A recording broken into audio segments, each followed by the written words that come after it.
Black Order is now fully farmable. Is this a team that you should be going after? That is what I'm discussing with my brother Remanx in this video. And if you're ready to see if you should still be working on Black Order in this day and age, brother Remanx, tell him what to do. Let's go fat one it. ValleyFlyin.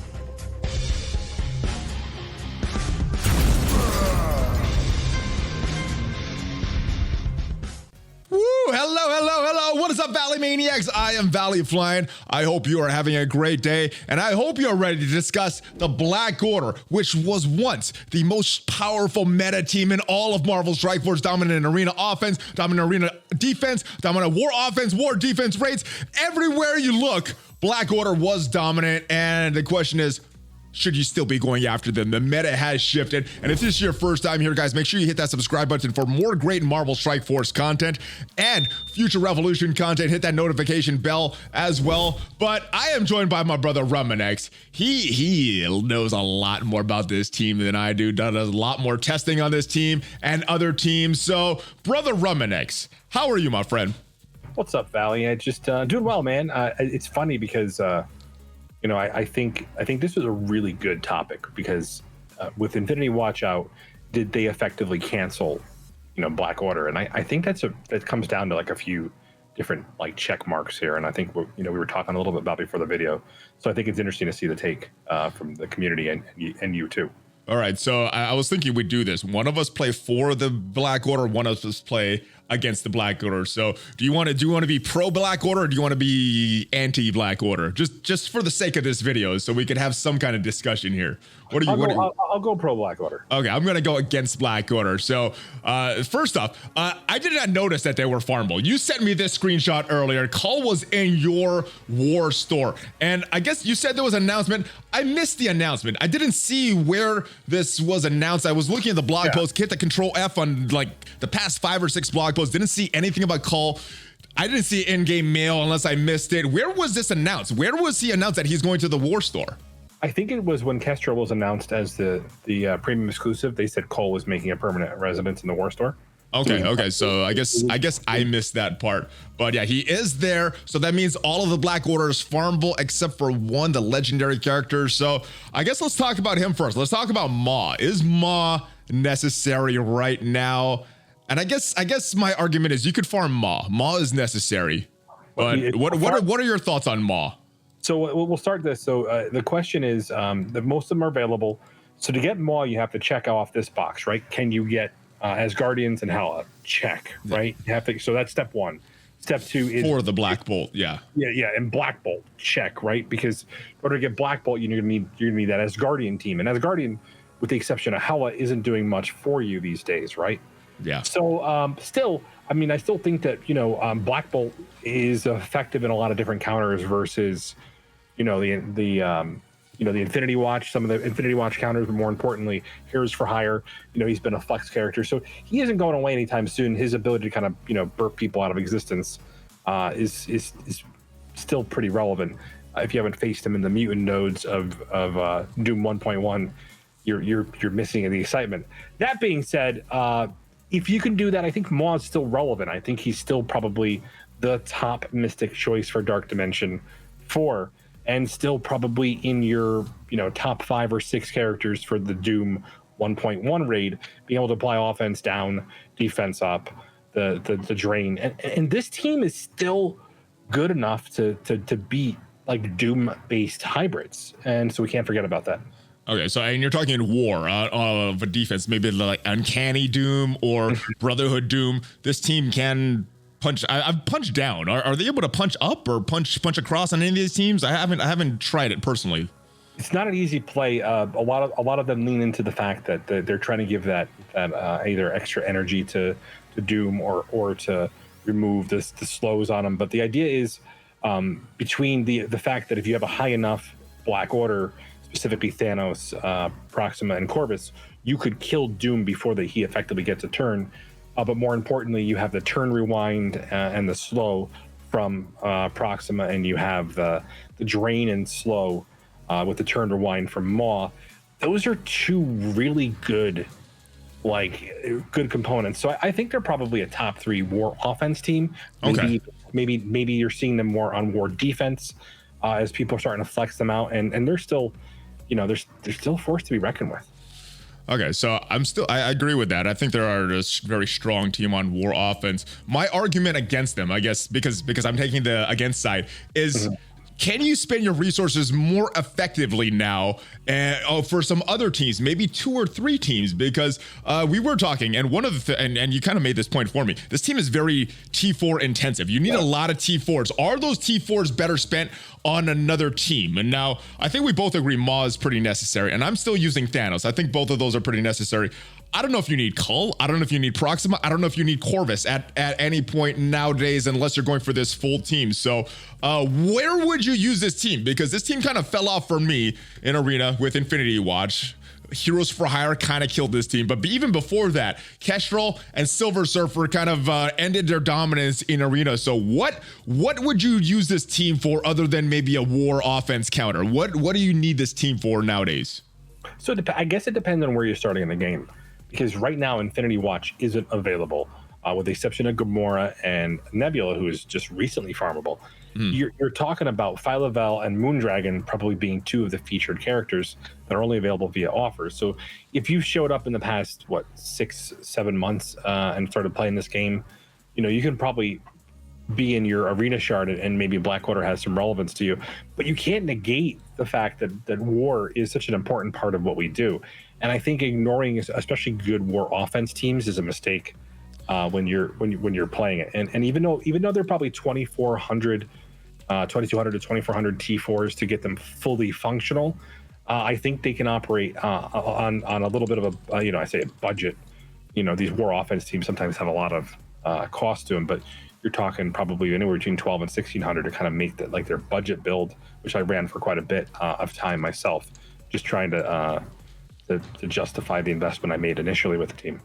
Got it. All right, so look, you mentioned their place in war, how they're a very good war team, and because I'm playing the devil's advocate here, I think you should. I do think you should build them, but I'm playing devil's advocate here. All right, this is the reason that you shouldn't, though.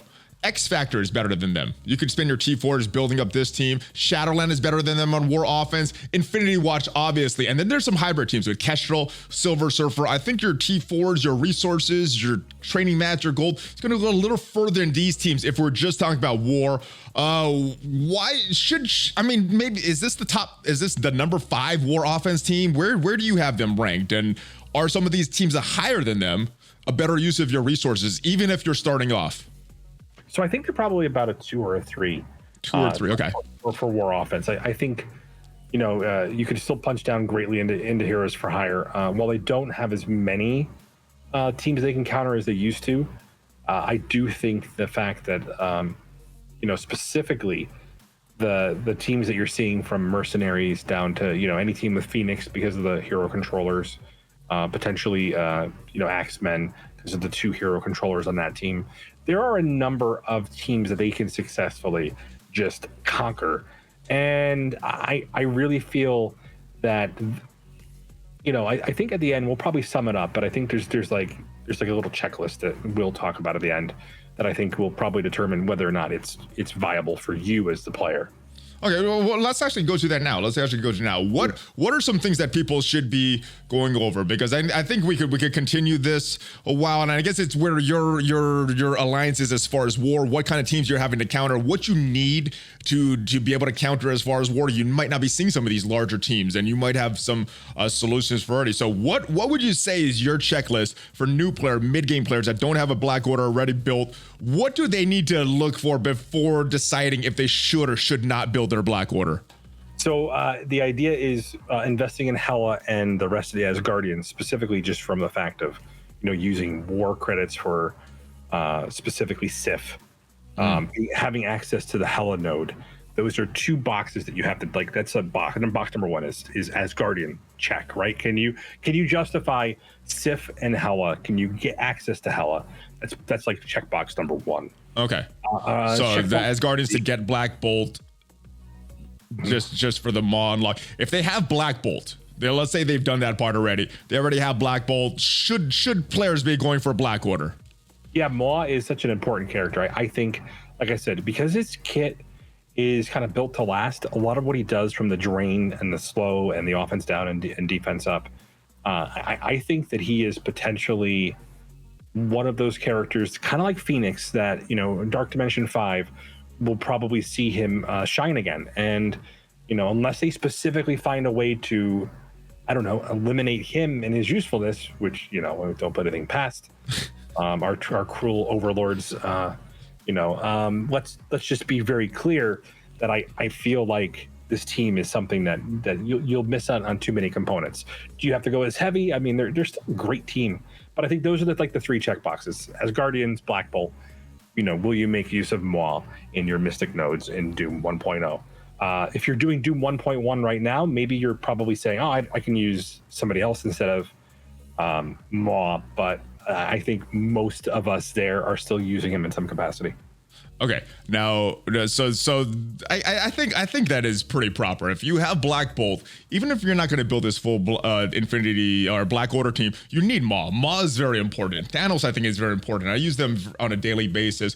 All right, so as far as components of this team, I think that is proper. Where do you see as far as usefulness for these characters, and should you be going after them? Because I believe Corvus's Arena Store, Proxima has a node, and we just saw the Cull in the War Store, and we just talked about Cull. The War Store is very, very crowded. A lot of great characters in there, a lot of characters you need for legendary unlocks, a lot of characters that you need that are just good characters. So what is the justification to using those valuable war credits and, you know, waiting for him to pop up? What is the justification for farming Cull right now? So I guess the thing is, you know, who is in the War Store that you need? And I think that's literally, if you can justify making room in your budget between 13, 14, 15 and other characters that might be behind a legendary that you either want or need, that, you know, can you justify that expenditure on Cull? And I don't know that it's an easy answer, and I think everybody's going to be a little bit different. So I don't just say, yes, do it. I think you have to kind of evaluate it based on your roster and you know, what you're sacrificing in growth for them. Where would you put these guys in order as far as importance, as far as War Store type team building? Where would you rank the teams that are available in the War Store? Is it, I mean, we're talking about the best teams. Infinity Watch, I don't think any of them are in the War Store. What would you be your next best team? Maybe X Factor, if we're talking War, Shadowlands is up there. I mean, should you prioritize any of those characters before Cull, or is Cull more important to them? Or even a character like Sinister, someone that's kind of fallen off in the War Store. Where would you rank Cull's importance? Just overall, if you're a new player, you didn't have any of the characters, where would you put him? If you can get Maw, he's probably a priority farm over some of these other characters. I think maybe, you know, if you can get Maw, I would prioritize. Okay. I would prioritize this over probably some of the other potential there, just because you're going to get a nice more offense team out of them, and a good flex team in other categories, but again, because you need all 5 of these characters to really hit the field before you unlock the full power and potential of Black Order. Yeah, that's the weird thing with that empowered mechanic of THANOS, which they corrected with Gamora, but if you don't have all 5 of these characters going, the team doesn't work properly. I want to talk about 2 more things. The first one is red stars. Would you still be investing in red stars in any of these characters? Not even Maw or THANOS? So Maw and THANOS, I think. So Maw could probably work at 4 or 5. I think I don't see a need to push them that high up. And I think THANOS probably, you know, 4 or 5 as well, only because of the fact that while he's still a sizable amount of their damage and potential, I just don't think, like in the, you know, Kestrel and Gamora and some of the other targets that are still out there that are still much better than these guys are.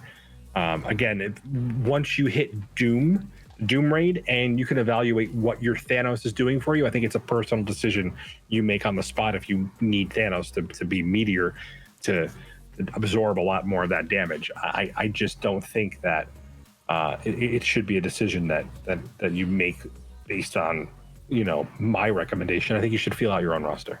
That's usually the best thing, because everybody's at different places in the game, have different goals, has different game modes they enjoy more than others. Overall, though, I think 4 or 5 is pretty decent as far as purchasing stars for this team. I don't think you should use any gold. I don't think at this point you should use any 6 or 7s, but up to 5, I could see going purchasing some on this team, purchasing some red stars. All right, T4s. This is a very T4 intensive team. I did a lot on. I did almost all of the T4s in this team.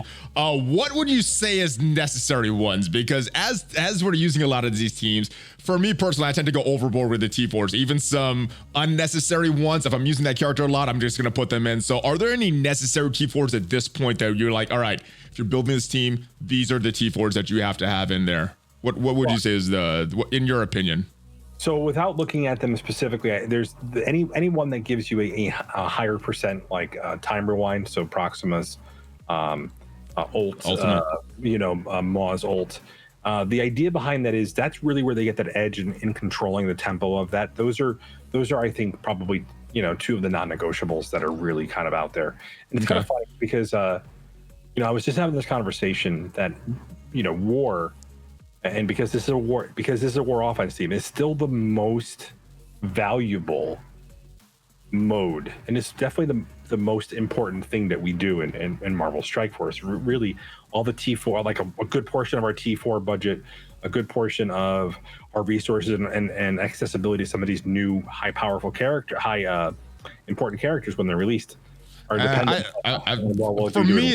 it's a little different. I moved to a casual war alliance, so for me, I'm investing more in raid characters. So I guess it does really depend on which mode you're prioritizing, because I'm not going super hard on war and offense or defense. But there's a lot of people like yourself. I know Mobile Gamer really likes war. That war is going to be a little more important to them. But I think that's important because are you struggling with T4s when you get a new team, like trying to justify where to spend them and earning them quickly enough? Usually I've had abundance for a while, so usually when there's a new character, I put the required T4s, and I'm kind of ahead of the game on the T4s. But just kind of jumping back to this, what we talked about, the ultimate for this is going to rewind more speed bar. So the Maw's ultimate, I don't know if you need a lot of these others. I think this was a little more what was that? What is the word I'm looking for? Luxury for the passive here, but a lot of the passives here I do like.